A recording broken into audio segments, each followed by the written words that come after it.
Welcome to Slow Talk English, the podcast that helps you learn English through calm, clear, and meaningful listening. I'm Daniel, and every week I'll guide you through powerful stories, ideas, and reflections, all in slow, natural English. No grammar lessons, no stress, just real language, real topics, and real progress. So take a deep breath, slow down, and let's begin. Today's story sounds like it came from a science fiction movie, but it's not fiction, it's real. Scientists say they have brought back an animal that disappeared over 12,000 years ago, the dire wolf. The dire wolf, or Enochion dirus, was once one of the most powerful predators in North America.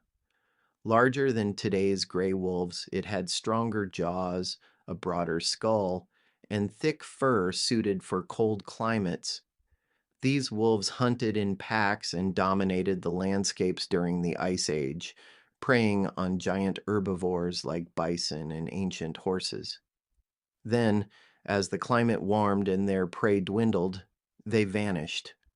For thousands of years, the dire wolf existed only as fossils and pop culture icons. Remember Game of Thrones? But now something unprecedented has happened. A biotech company based in Dallas, Texas, called Colossal Biosciences, claims to have achieved the world's first successful de extinction of an animal.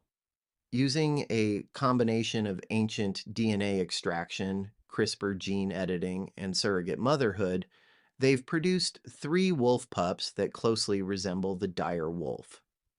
The process began with sequencing DNA from well-preserved fossils found in the La Brea tar pits. Scientists then identified key genetic differences between dire wolves and modern gray wolves, editing the embryos of gray wolves to express traits like larger size, robust bone structure, and cold-adapted metabolisms. The pups, born in a secure lab facility, are hybrids, not perfect clones of their ancient ancestors.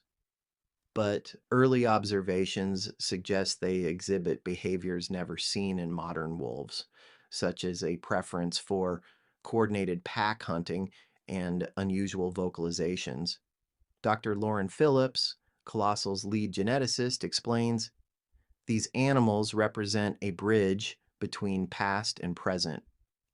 They're a proof of concept that extinction isn't necessarily forever. Colossal isn't new to ambitious projects. The company, backed by billionaire investors, has previously announced plans to resurrect the woolly mammoth by 2027 using similar techniques to implant edited embryos into Asian elephants. Their broader mission to combat biodiversity loss and even rewild ecosystems by reintroducing species that once played critical roles in their environments. For example, dire wolves could theoretically help control overpopulated deer species in North America, reducing car accidents and restoring balance to forests. However, the scientific community is deeply divided. Critics argue that de-extinction is a costly distraction from conserving endangered species today. Dr. Mei Chen, a conservation biologist at Stanford, warns this is Jurassic Park logic. We're playing with systems we don't fully understand. A resurrected dire wolf isn't just a wolf, it's a synthetic organism with no natural place in our world. Ethical concerns abound. Will these animals suffer from unforeseen health issues?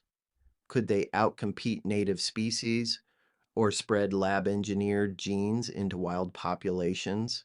Legal frameworks are also unprepared.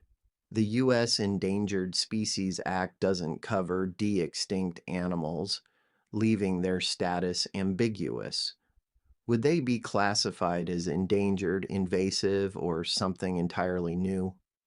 Colossal insists they're working with governments to create safeguards, including sterile offspring and monitored habitats. But accidents happen, as seen in 2031, when a gene-edited ferret escaped a lab in Colorado, triggering a local extinction of prairie dogs. Beyond science, the dire wolf's return forces philosophical questions. Does humanity have the right to undo extinction? Or is this arrogance disguised as progress? Some indigenous groups, like the Lakota Sioux, oppose the project, calling it a violation of natural cycles. Others see it as redemption for human-driven extinctions like the dodo or passenger pigeon. The implications stretch beyond biology. If Colossal succeeds, de-extinction tourism could become a reality, with parks showcasing Ice Age creatures. But at what cost?